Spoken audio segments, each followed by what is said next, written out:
এক গুরুত্বপূর্ণ তথ্য নিয়ে এসেছি, তোমরা শুনলে সত্যিই চমকে যাবে। যে রিঙ্কু মজুমদার নিজের মুখে স্বীকার করলেন যে আমার ছেলে মরে গেছে বলে কি আমার শখ আহ্লাদ সবই কি বিসর্জন দিয়েছি? ছেলে মরে গেছে তাতে কি হয়েছে? তার জন্য কি আমি সারা জীবন কষ্ট ভোগ করব? আমি কি একটু হাসি খুশি থাকতে পারি না?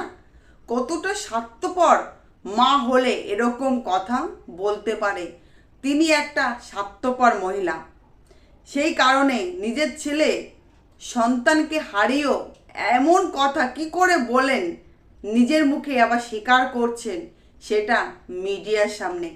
তাহলে চলো পুরো নিউজটা দেখতে থাকো, সবটাই জানতে পারবে। আমার নতুন একটা নিউজে সবাইকে স্বাগত।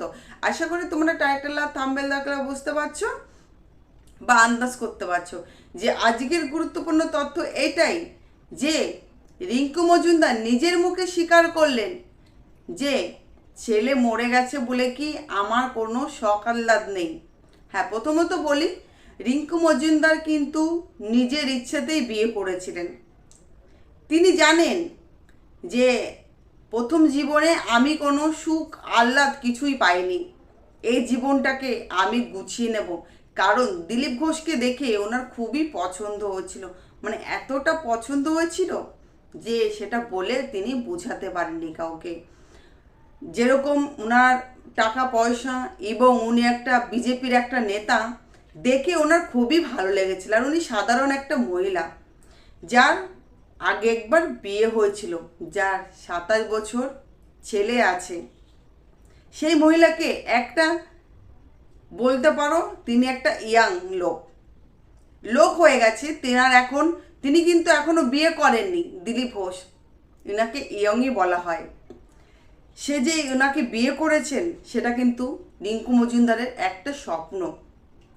সেই জন্য ছেলেকে দিয়ে প্রথম দিকে কিন্তু দিলীপ ঘোষকে দিয়ে একটা সম্পর্ক তৈরি করেছিলেন, যাতে তিনার সঙ্গে একটা ভালো সম্পর্ক শুরু হবে, মধুর সম্পর্ক।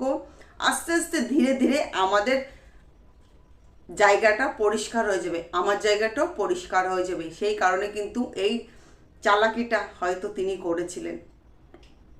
এবং তিনি যখন সেলিব্রেট করছিল, মানে যেদিন প্রীতম মারা যাবে তার 3-4 দিন আগে যখন মাদার ডে যখন সেলিব্রেট করছিল, তখন কিন্তু রিঙ্কু মজুমদারের কাছে কিন্তু তিনার ছেলে প্রীতম কিন্তু নিজেই এসেছিলেন তিনার শ্বশুরবাড়িতে।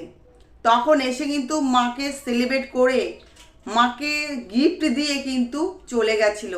তখন রিঙ্কু মজুমদার নিজেই দেখেছিল, তিনি নিজেই বলেছিলেন যে ছেলে আমাকে ছাড়া খুবই কষ্টে আছে, ছেলে মেনে নিতে পারছে না যে আমার মায়ের বিয়ে হয়ে গেছে, ছেলে খুবই কষ্টে রয়েছে, তার ভীষণ শরীর খারাপ। তিনি জানা সত্ত্বেও কি করে নিজের ছেলের কাছে যায়নি? তিনি তো জানে যে মায়ের ছেলের শরীরটা খুবই খারাপ, তাহলে ছেলের পাশে তখন যাওয়া উচিত ছিল, সেটা তিনি জাননি। তিনি আগে চেয়েছেন আমার স্বামী, মানে তিনি ওনার স্বামীকে নিয়েই মেতে উঠেছে, মানে পৃথিবীতে শুধু স্বামী উনিই পেয়েছে, আর কেউ পায়নি, মানে এমন একটা তিনি করেছিলেন।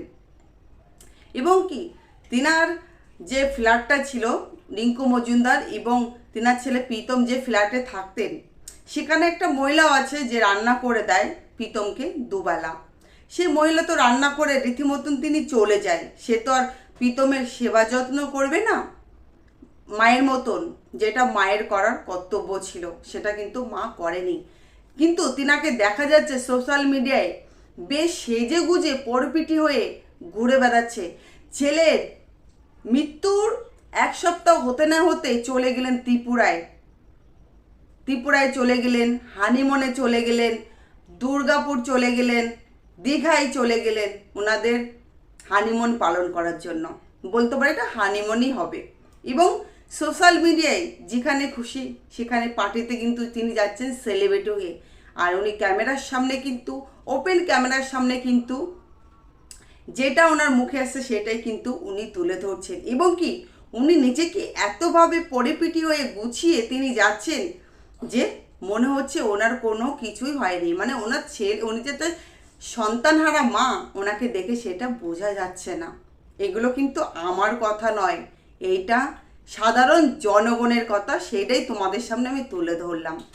এবং তিনি বলছেন যে আমি প্রাক্তন স্বামীর সঙ্গে কখনোই সুখী ছিলাম না, আমার জীবনটা খুবই কষ্টের ছিল, বলতে পারো নরক হয়ে গেছিল। আমি ছেলেকে নিয়ে খুবই সুখী ছিলাম। আমি একটা মাদার সিঙ্গেল হয়ে আমি ছেলেকে খুবই যত্ন করেছিলাম, খুবই কাছে টেনে নিয়েছিলাম। কিন্তু আমার পাশে কেউ ছিল না তখন, আমার ফ্যামিলি বলতে কিছুই ছিল না। একমাত্র আমি আমার দ্বিতীয় স্বামীকে পেয়ে আমি সত্যিই অনেক খুশি, অনেক হ্যাপি। আমি শুধু আমার স্বামীকে ছাড়া আর কিছুই বুঝি না, সেটাই তিনি প্রমাণ করে দেখিয়ে দিলেন। কারণ ছেলে হারিয়ে মানে সন্তান হারা মা কি করে এতটা কষ্ট পাওয়ার পরেও কি করে হাসি খুশি থাকে শুধু তিনিই জানেন। তিনি স্বার্থপর ছাড়া আর কিছুই নয়। তিনাকে বলা হচ্ছে তিনি একটা স্বার্থপর মহিলা। ছেলের শোক তেনার কাছে কোনো শোক না, তিনার আনন্দটাই বেস্ট। তিনার ছেলে যে মারা গেছে তার কোনো তদন্ত হয়নি, বা শোনা গেছিল একে কিন্তু খুন করা হয়েছে প্রীতমকে, তার কোনো তদন্ত হয়নি, তার কোনো চার্জশিট তৈরি হয়নি, এই কেসটাকে কোর্টেই তোলা হয়নি। কি করে খুঁজে পাবে যে এটা মার্ডার নাকি আর কি সুসাইড করেছে, মানে কিছুই বোঝা যায়নি। কারণ উনি ওনার সংসার নিয়েই উনি মেতে আছেন, আর ওনার স্বামীকে নিয়েই। আর যেখানে খুশি সেখানে পার্টিতে চলে যাচ্ছেন ওনার দ্বিতীয় হাজব্যান্ডের সঙ্গে।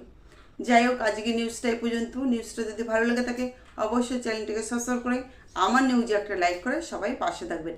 এই তথ্যগুলো আমি সংগ্রহ করেছি, যেটা শুনেছি সেটাই শুধু তুলে ধরার চেষ্টা করেছি, আর এই সত্যটা সত্যি আমি কখনোই যাচাই করিনি।